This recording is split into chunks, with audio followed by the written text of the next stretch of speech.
Hi, I'm Annika Johnsons from Al Johnson's in Sister Bay.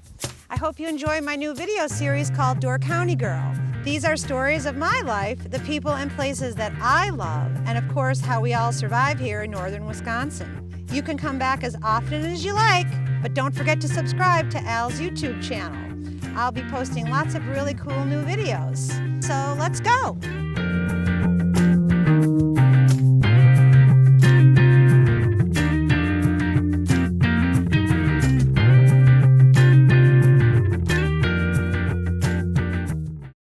I'm Annika Johnson, and I am back with my brother Rolf Johnson, and we're going to do another recipe.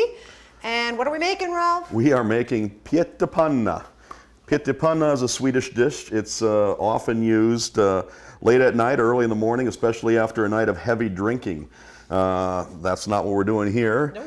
But we're going to do a little twist on it. We're going to make it vegetarian. In fact, outside of the egg, you can make it vegan if you wish. We're going to use olive oil in place of butter today. And it's basically all the root vegetables that I could come up with. What's in this bowl right here? In this bowl right here, you have red potatoes, gold potatoes, Yukon potatoes. Then we also got celeriac, which is a celery root.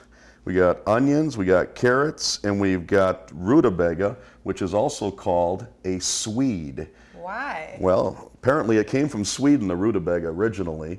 And when other countries got a hold of it, they thought it tasted a little bit like a radish, so they called it a Swedish radish.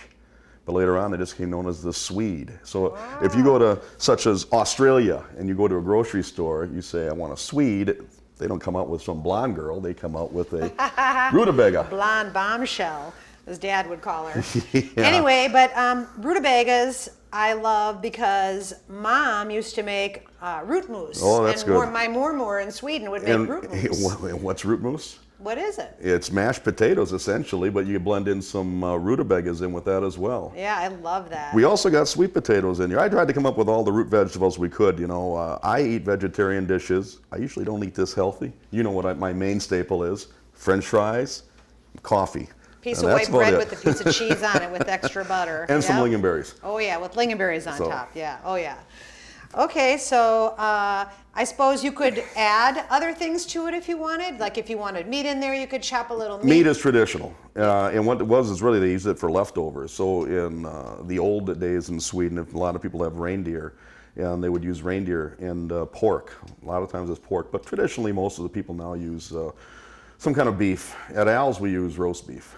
And veggie hash on the menu we call Pittipanna, and I believe Pittipanna means a little bit of this and a little bit of that, almost like a Hungarian goulash when you put anything you have in the like refrigerator a together. Of things, yeah. So it's and it means, I think it means tiny pieces in a pan. Tiny pieces in a pan. So what we're going to do is we're going to put a little olive oil in this pan here.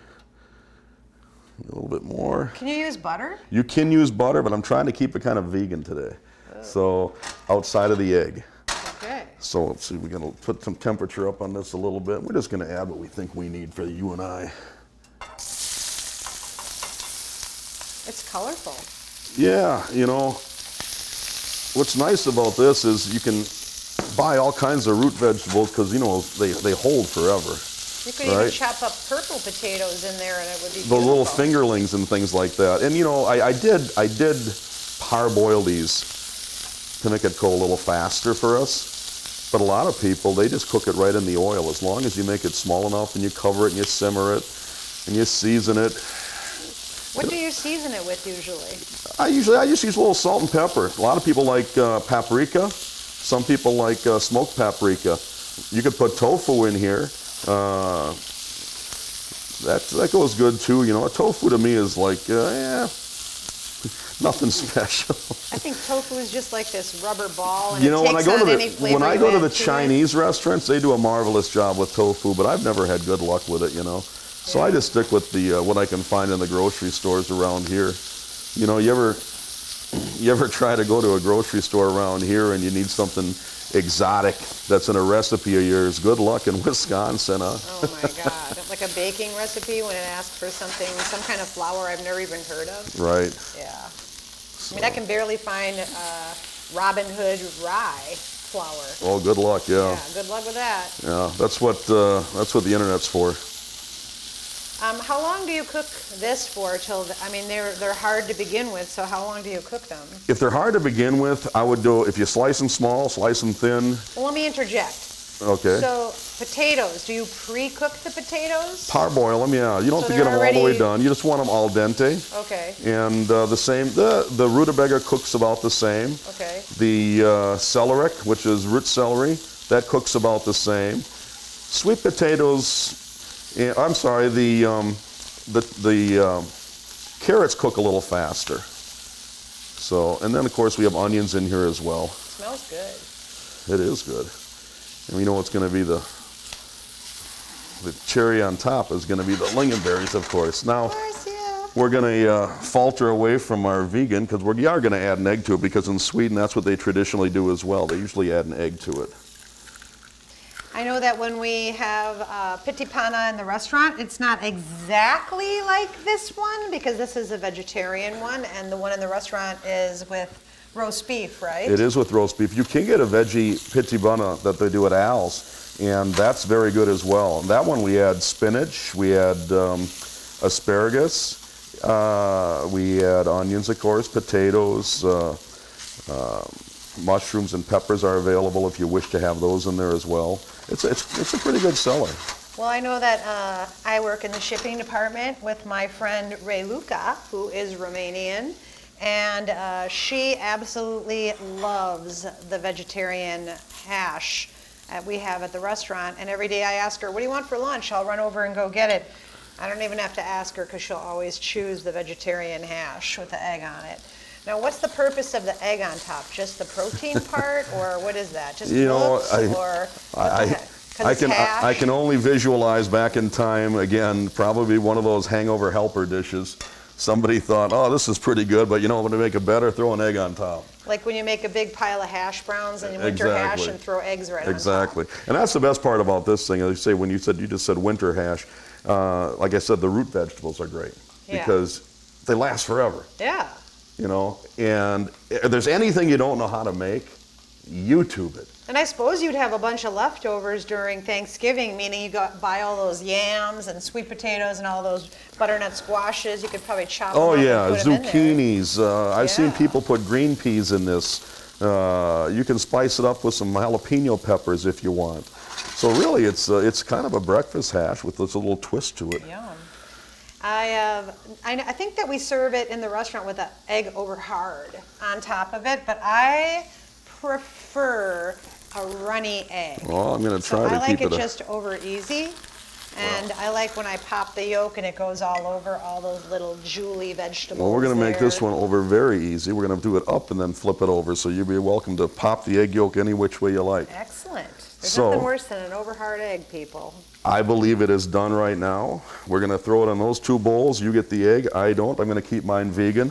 This works well with butter as well. It works well with bacon fat if you have any leftover bacon fat. So let's...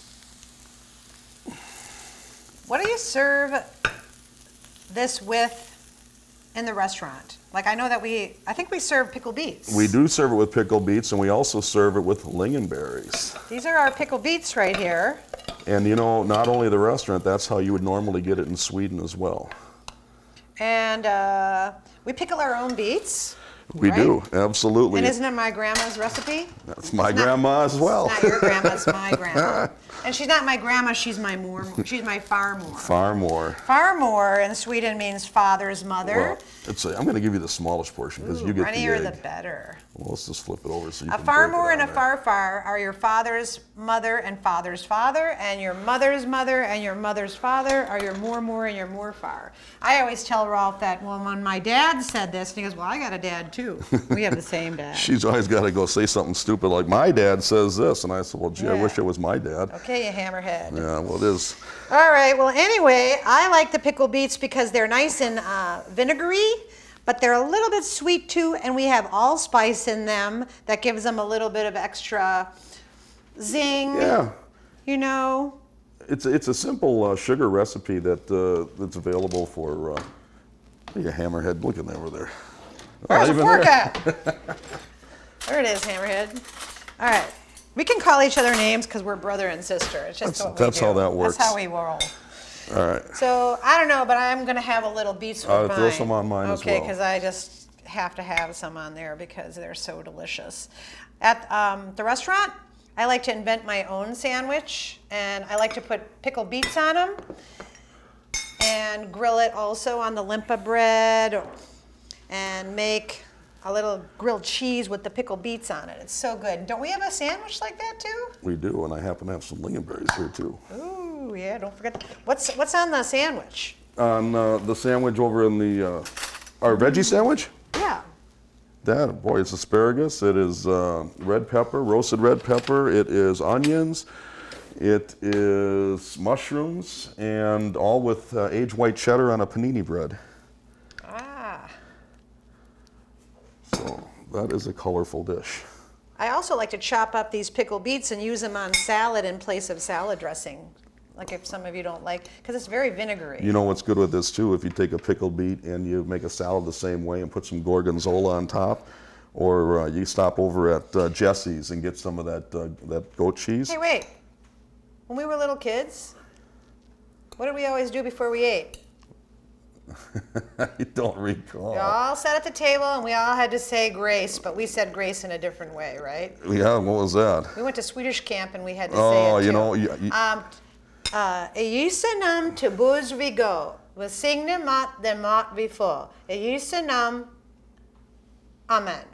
Right? I remember the amen part. And then we went to Swedish camp up in the Concordia Language College. Sjölanden. Sjölanden. And we got to change our names because I didn't want Annika as a name and he didn't want Rolf as a name. Who were you? You know, I don't even remember what I chose. I was Britt.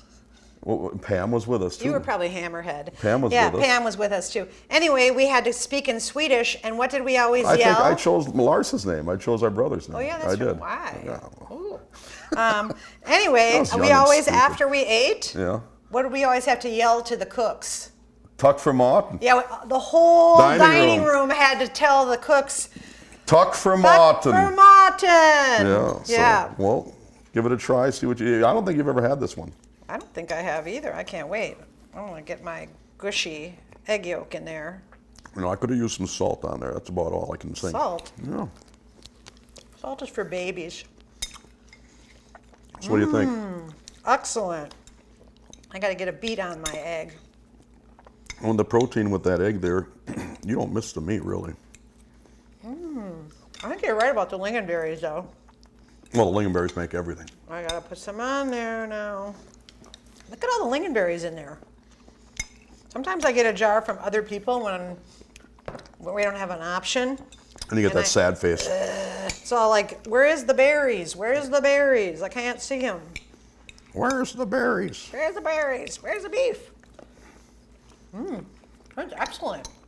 You're a good cook, Rolf. Darn tootin'. I think Dad would have loved this. Oh, yeah. I think you need to make Mom one of these. She'd love it too. And I'll do that tonight, I think. Excellent. I'll have maybe a little leftover here. She'll just love it. Anyway, this is a vegetable hash, which we call veggie Pittipanna. And I do have to say, my brother here is a good cook. Hit a home run. Yeah. Everybody should try this recipe. Go to aljohnsons.com and get our recipes. And well, also, check us out on YouTube. Make sure you hit like and subscribe. Yeah, to our new video session called Door County Girl. Tack för maten! Varsågod. Thanks for watching Door County Girl. Don't forget to subscribe, and we will see you next time.